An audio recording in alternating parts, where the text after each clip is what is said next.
當年140幾萬嘅 AS400油電混合，到今時今日會出現啲咩問題呢？我而家就為大家一一列舉。首先呢，就以我身邊呢架專程從深圳趕過嚟嘅 AS400油電混合為例子，因為呢個深圳嘅粉絲話呢架車呢經常開下突然間死火，所以呢，佢就不惜專程從深圳開架車過嚟，將呢個電力系統去將佢去除。呢個電驅系統嘅好多零件呢，都已經係到達使用壽命，開始老化損壞。例如呢個高壓電池裏邊呢係有幾十組嘅小電池組組成嘅，由於使用嘅時間長，裏邊電池組嘅電壓唔均衡，會造成充電充唔到，甚至乎呢係完全失效，架車起動唔到。呢個高壓電池如果要更換嘅話，起碼都要幾個 W。其次呢，呢個逆變器都係非常之容易發生故障嘅。今次呢個深圳粉絲嘅 AS400呢，就因為呢個逆變器故障，所以呢經常導致行下突然間死火。咁仲有呢，呢個電驅嘅冷氣泵都會經常發生故障，導致呢唔製冷。以上所講嘅高壓電池、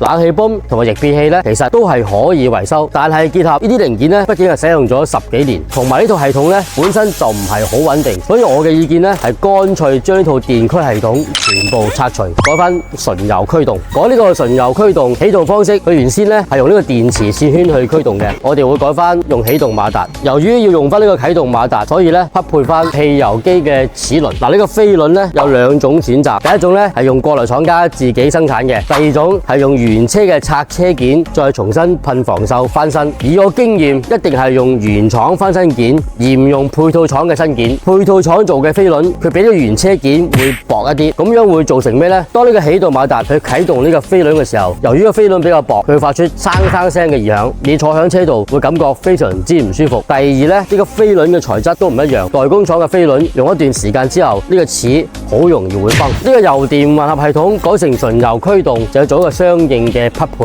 咁樣就要靠呢個電腦啦，將混合驅動系統切換成純油驅動系統。咁除咗呢啲主要嘅零件之外呢，咁仲有呢啲皮帶啊、冷氣管都係要一次過更換埋嘅。仲有呢，我哋做呢個升級純油嘅方式係唔需要成個發動機抬晒出嚟，我哋只係需要抬呢個波箱就可以完成呢個油電混合改純油。我維修奔馳25年嘅彭 Sir，幫你慳錢整啤士。